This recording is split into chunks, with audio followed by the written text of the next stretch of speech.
Shalom, perkenalkan nama saya Juliet Yatu dari kelas B Pendidikan Agama Kristen. Saat ini saya akan mempresentasikan tugas saya dari mata kuliah gender. Yang pertama tentang kejatuhan manusia ke dalam dosa. Pertanyaan yang pertama itu, mengapa manusia jatuh ke dalam dosa?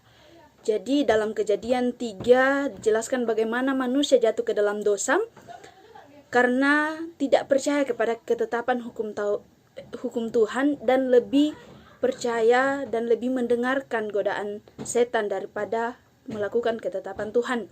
Jadi kejatuhan manusia ke dalam dosa bukan karena ketidakberdayaan manusia terhadap setan, melainkan karena kurangnya kepercayaan manusia terhadap ketetapan Tuhan dan kurangnya kepercayaan manusia kepada Tuhan.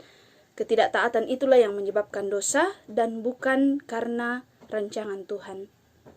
Kemudian yang kedua, apa akibat dari keberdosaan manusia? Akibat dari keberdosaan manusia karena ketidaktaatan mengakibatkan mereka jatuh ke dalam penghukuman yang kekal dan kehilangan kemuliaan Allah. Dan upah dari semua itu adalah maut, yang juga dijelaskan dalam Roma 3 ayatnya yang ke-23. Maut dalam teks tersebut berarti neraka, yaitu tempat di mana manusia mendapatkan penghukuman kekal akibat keberdosaannya. Kemudian yang ketiga yaitu bagaimana cara Tuhan kepada manusia yang sudah jatuh ke dalam dosa. Allah Maha Kasih. Dalam dosa manusia tidak memiliki harapan lagi, namun karena kasih-Nya Tuhan senantiasa mengingat manusia. Tuhan memberikan pengharapan kembali kepada manusia.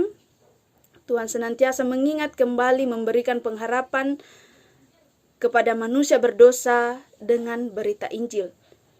Berita Injil yang kita ketahui di dalamnya ada kematian, kebangkitan Tuhan Yesus. Yesus yang menjadi penebus dosa manusia.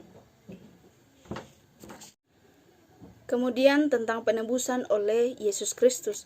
Pertanyaan pertama, apakah penebusan Yesus Kristus bersifat universal? Jawabannya ya, penebusan Yesus bersifat universal. Dengan mencurahkan darahnya dan mati sekali, Dia mampu menebus semua orang yang percaya di dalamnya, di segala waktu dan tempat. Dan khasiat darah Yesus, anak Allah, bersifat universal dan kekal, tidak terikat pada ruang dan waktu. Karena itu dengan darah Yesus Putra Allah dan melalui Roh Allah yang kekal, Kristus menggenapkan penebusannya yang kekal dan tidak terbatas. Kemudian yang kedua,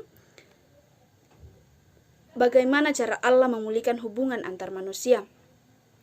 Menebus dosa manusia melalui pengorbanan Yesus Kristus dan menjadi manusia sebagai ciptaan yang baru, menjadikan manusia sebagai ciptaan yang baru. Sekian dan terima kasih.